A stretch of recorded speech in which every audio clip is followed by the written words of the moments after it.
So you're used to me coming at you with cards that are great pickups all the time, cards at all-time lows, maybe cards that you should sell, but let's put our money where our mouth is. My guest today is Josh from Hometown TCG, and we are going to tell you what we would actually buy at $10, $100, $500, and $1,000 in Magic the Gathering right now.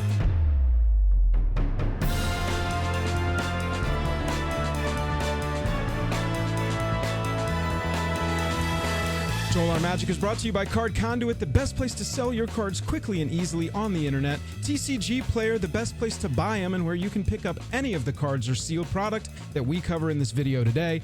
Dragon Shield, the best way to protect your cards. And Moxfield, the best way to put your deck lists on the internet. Josh from Hometown TCG, thanks for joining me today. How are you doing, buddy? Absolutely. Thanks for having me. I'm doing fantastic. And I have some cards and some products that I think embody everything I love about Magic, and some that people aren't going to like as much as I will, I'm sure. I'm excited to get into it. Hey, yeah, we can't wait to discuss all of our picks down in the comments with you, the viewer. Let us know as we're going what you think, and let us know what you would pick at each of these levels. We're going to go through this pretty straightforward. At each of the levels, $10, $100, $500, $1,000. We both have picks. I'm going to let my guest go first. Josh, why don't you go ahead and jump into our $10 level? When you hit me with this challenge, the top end seemed easy. $1,000, $500, buy some of my dream Magic cards, I'm all in, but $10, that's a challenge. For this section here, I cheated a bit. I'm all about the sealed product. I like sealed product, but I wanted to get some singles in there, so I embraced the two factors of Magic that I like the most: embodying the old school and unique things that I don't see around con, and playable cards. And for that, I went with the Stone Rain FNM promo in the old art. That's right, I went old school back pain that you can get in foil for under $10. This card is weird, you're not going to see it around, and when you pull it out of a binder, someone's definitely going to say, what the heck is that? An old school foil. I like that when I go to the website, the first one that pops up on TCG Player is a damaged foil copy for $7.31. I feel like that speaks to how far back we're going here, but this is gorgeous. Daniel Gellin art. I don't know that I've even heard of Daniel Gellin before. This really evokes that retro feel, though, for sure. Yeah, it's something, and you can tell by the damaged foil. People used to be playing land destruction out there, kids. It used to be a thing, but I didn't stop there because I know land destruction. This isn't good advice. I can't play this. So how about the most played Magic card of all time? For our sealed product, we have the Secret Layer Drop promo Soul Ring. For under $10, you can get a sealed version of the Secret Layer Drop promo Soul Ring right now, included in any deck, and have a little shiny Soul Ring to slap on the table. The Steering Wheel Soul Ring is not something I expected from you as a secondary pick for your $10 tier. I like that you went with a retro foil Stone Rain that looks completely retro, or you went with a completely modernized version of a Soul Ring. Not only modernized in treatment, but there's a steering wheel in the art, Josh. Listen, something for everyone around here. You like old school, we got you. You like new school, we got you. You got $10 in your pocket, you got something for you. All right, so for my $10 level, I took us back just 1 year. I wanted to see what the prices were doing with Modern Horizons 3, and I was pleasantly surprised that Flare of Fortitude in the borderless treatment, this gorgeous Kev Fang art with the woman potentially sacrificing herself so that all of our other permanents can gain hexproof and indestructible here. Beautiful treatment on a very playable card, one of the most playable flares in Commander, sacrificing a non-token white creature to save the rest of your line and or your life total. Right now you can pick this one up for around $10, and that is significantly lower than when it came out. The thing I'm most shocked by is that this card qualifies for this category. I know. I had no idea. This card is beautiful, playable. You're gonna play this thing for years. That's what I'm feeling like, and I love to look back a year or two for these games and find those great pickups that for some reason just dodged me. I opened a lot of Modern Horizons 3, but for some reason I just never ended up with a borderless Flare of Fortitude, and you know how Magic is. Once we move on from a set, we move on from a set. I think there's a lot to that. The fact that you're going to have this in your collection, have it ready to go for that moment when you're on your way to MagicCon and say, need that Flare of Fortitude. got one handy and got a cool one to boot. Good call. All right, so you made it seem like it's easier as we move up the pricing scale to make your choices. Let me know, how would you spend $100 right now in Magic the Gathering, Josh? I talked a big game. I wouldn't say easier, but I did keep with the theme. We're reaching back into Magic's past, and we've got a sealed product from, I would consider to be Magic's present. But for Magic's past, you can get yourself a piece of Magic history for around $100, a little more. I cheated a little bit.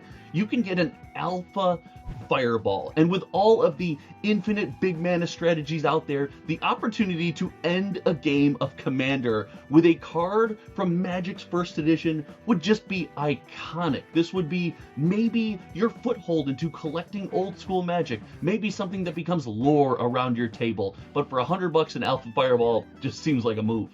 This is also the kind of card, it's not going to be the most expensive, retro card in your collection. Fireball's not on the reserve list, but an alpha one in pristine condition would be a pretty interesting one to get graded as well, and just have in a slab, even though it's going to be a few $100, not that, thousands of dollars kind of card that you would typically see getting graded.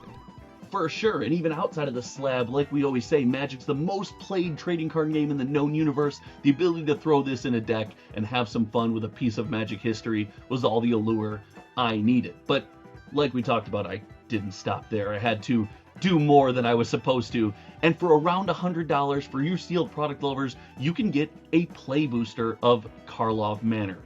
That's right, dig lands, crazy uncommons in the uncommon slot. You can have an opening opportunity, play sealed with your friends, and probably get a huge amount of value out of the box for around $100. Around $100 for a play booster box of Murders at Karlov Manor. I actually, if you had put me on the spot and said, how much do you think a play box of Murders at Karlov Manor is, I would have said more than $100. Right now, around $115 for the market value of this box, and that's an excellent call. Murders continues to show us Commander staple cards, or close to Commander staple cards, that people are constantly finding and going, oh, well, yep, that one's from Murders at Karlov Manor. I didn't love the set when it came out, but wow, did it provide us a bunch of playables. When anyone trashes Murders at Karlov Manor, you can just simply respond with, can I interest you in fetchable dig lands? All right, for my $100 level, I also cheated just a bit. There's that big gap between 100 and 500 when we're playing this game, and so we allow a little bit of wiggle room, and I used like $50 of wiggle room here. I am looking right now at Tarkir Dragonstorm. It is not quite time to start buying base copies from that set. We're still in the descent of prices, but right now we are about the time when the absolute highest collectible pieces bottom out before starting to climb back up. The timing is much shorter on the highest end, talking like top 5 cards in the set, and so maybe you can guess where I'm going with this. I want to grab a showcase Halo foil Crater Hoof Behemoth before they just skyrocket out of grab range for me. This around $150 right now has descended a bit. We're about 20% lower than where it previewed, but that slow chug of climb back up has begun, and it will continue. Those top 3 to 5 cards typically bounce off the floor a little bit sooner than the rest of the set does, and so cards like this, cards like the Halo foil Elspeth, cards like the Halo foil Ugin, time to go and check those out if that's a card that you're like, oh baby, it's beautiful and I gotta have it.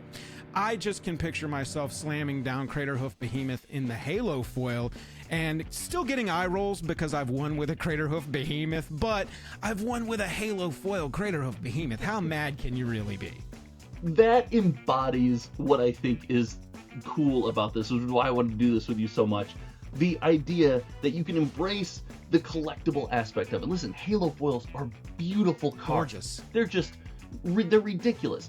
And you can play this thing and it's your win condition. You create memorable moments with a beautiful card that's iconic for Magic the Gathering and everybody knows about. That's a wonderful call. And the fact that this, again, you've surprised me twice now with something that fits in a category that, a little bit of wiggle room, but still, Sure. I wouldn't have even considered. That's way more obtainable than I thought it was. All right, let's jump up to the $500 level. We're getting serious. And I know with the other categories, you've given us a single and you've given us a sealed product. Hit us with it. $500. What you got? Well, sealed product lovers, please feast your eyes on any background I may create, but avert your eyes for this section, because I went with 2 single cards in this section. Oh. And yeah, we're getting serious. We're getting serious. You can pick up a copy of serialized Swiftfoot boots from Brothers War for under $500. I went a little bit over on the last category, and for this one, I went a little bit under. For around $480, you can get a highly collectible, serialized version of a Commander staple. Again, there's a theme here. You can play the card, you can collect the card. It's versatile, it's going to hold value over a long time, and is the first run of serialized cards. If I'm known for anything on my YouTube channel, I believe in Brothers War serialized cards. I have bought far too many of them, and maybe this is a little bit of self-service. Come on, community, love them like I do. Hey, look, if you're going to own a serialized card to play with, in my opinion, you want it to be a permanent. You want it to be something that goes onto the battlefield and probably stays. Creatures are, less sticky than artifacts even. And so an artifact that is so iconic, right now under $500 for a serialized, yeah, if you want to go into like the higher end bling and say, all right, look at what I've got going on over here. A card that's going to stay on the battlefield, protect your commander too. I like this sort of like meta play of it, that you've got this insanely expensive collector piece protecting your commander. I really like that pick. That's cool. It's the only time I think I would put the equipment on top of the commander. I don't think I'm tucking that bad boy over. I think it goes on top. But as I said, I have to cheat in your challenge all the time. Sure. And I don't want to leave the old school out. And while Swiftfoot Boots is going to make your opponent's life, let's call it less than fun, I say we embrace the community fun aspect and reach back into Magic's history for another iconic card with a Beta Howling Mine. You can get a Beta Howling Mine. Who doesn't love a Howling Mine? Everyone's going to leave it on the battlefield. You can probably sneaky use it to win the game, and you get to look at a crazy piece of Magic history throughout your entire game. That's such an interesting pick. Howling Mine, and I'm sure everybody has their own Howling Mine story, but Howling Mine is a very iconic card to me. One of the first cards that really captured my attention. One of the first decks that I ever played in Magic was built around a card called Megrim, which is whenever an opponent discards, they take 2 damage, and it was a forced discard deck that was just really interesting to me right after I learned the TCG. And the sort of further step of a strategy like that is you don't want them to run out of cards because you want them to constantly be discarding, so we need to keep their hand filled up. And so Howling Mine became sort of that secondary, oh, okay, I like this. This is interesting how the strategy can be toward this one side with discard, but I may actually have to give them a bunch of cards to actually pull off this strategy. It's sort of this counter argument, and it was the first time that anything like that had been exposed to me in the game, and just really made me fascinated with MTG at an early age. So Howling Mine as a choice I really like, and I definitely have personal connection to that one. Well, what about you? I kind of went off the beaten path on this one. What do you got for us at $500? Look, if there is off the beaten path for your choices, I am squarely on the beaten path. I'm on the path. I'm beating it myself. I am going to make the most eye-rolly choice here. At under $500, you can still obtain a Cloud X Soldier in the Borderless Surge Foil treatment. And look, I think that all 8 of the commanders from this set in those borderless treatments, particularly in the surge foils, are only destined for greatness. They're not going to go up forever, but I feel like they still have a lot of room to grow. I feel like right now, after the hype and craze of MagicCon Vegas did what it did to the prices of singles and sealed for this set, we've got sort of a plateau moment that's going to happen, but eventually the rise will begin to happen again. This is in the top 10 cards of the entire set, maybe top 5 as far as rarity, desirability, and price is gonna go.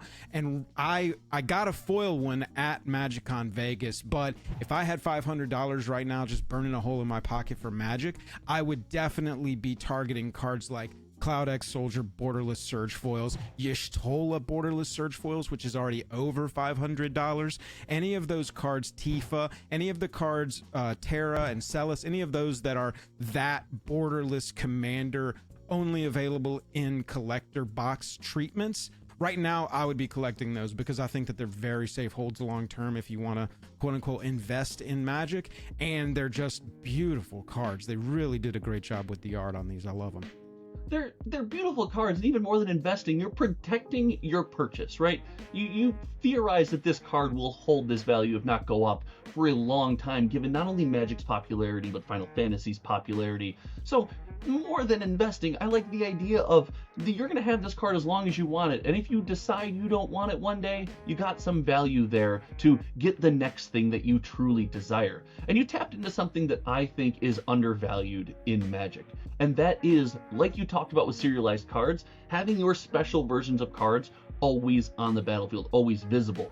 And graded commanders, special versions of commanders, this, in my opinion, is a wonderful space to exist in, because that card is always out there for you and your friends just to check out, talk about, and have fun with.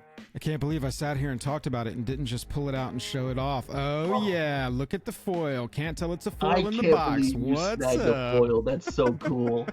Open that one. Open that one myself. What's up? How crazy did you go at the table when you opened it? Did you just stand up and throw your hands in the air? Besides the surge foil of it was my one target card, you know, so I was super excited about this one. All right, we are to the final level. We are past what most people want to spend at any given time on Magic, but the two whales that are still watching are like, what are we spending on today? Hit me with your $1,000 pick, Josh. How'd you spend a grand in Magic right now? If I've got to drop a stack on Magic the Gathering, I'm going one of two ways. I am fulfilling a lifelong dream. Yeah. Or I want to, 4x my money. Well, I want to do one of those two things. And my lifelong dream has been all about the player reward promo series. Back in my childhood, people were sent the first textless, borderless versions of cards through the DCI program. They got them in the mail, and I have started collecting that whole series. But there is one card that is wildly expensive, and it is the Wasteland player reward promo. And for a little more than $1,000, you can get the playset. I've got a playset of much of the rest of the set. I am this close, so close to finishing that series in what I call the most interesting binder on the internet. Because man, most of these cards in here have little to no value, but they are beautiful. And I am picking up that promo Wasteland in a playset to achieve what I have always wanted. This one is very interesting in the history of Magic, too. Number one, you've got a fun artist name to say, Una Fricker. Number two, you've got flavor text on here that's from an IRL novel. That definitely doesn't happen a lot. It's just a line from a book. And so having something like that on there is also a little bit of history. I love the DCI star logo. I know a lot of older Magic players that have this actually tattooed on them somewhere.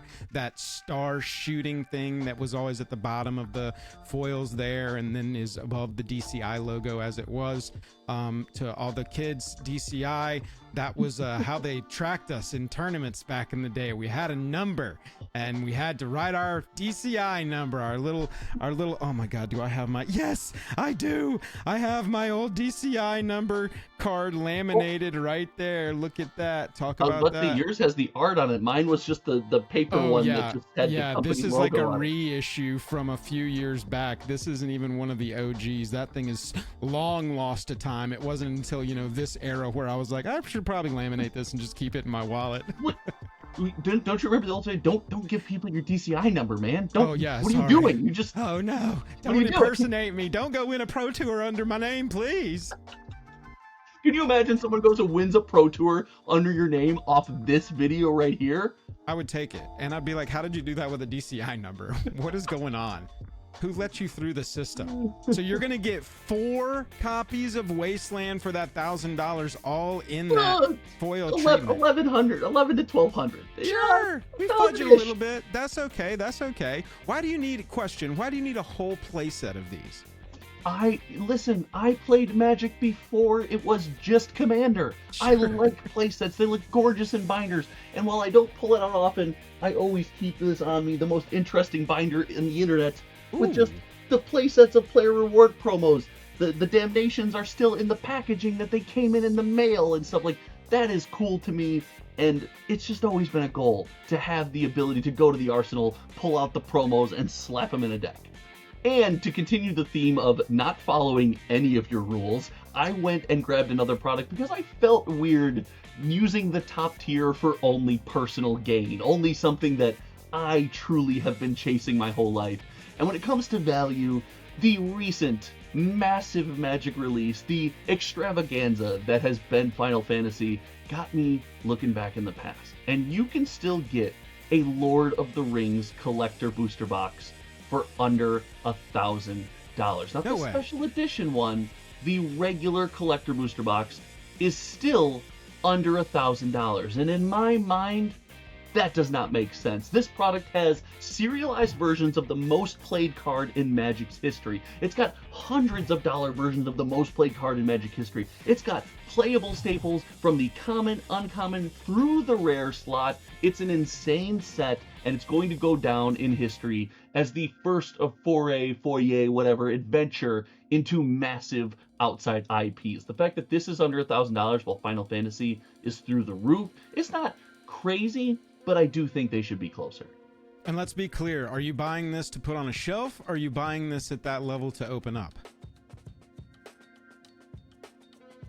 I don't know, man. What do you think? No, I'm definitely putting it on the shelf. There's something about collecting cereal or the sealed product and just having it around that I missed from my childhood. I never had the opportunity to. And sealed product's so beautiful because on a rainy day, you're bored. Guess what you can do?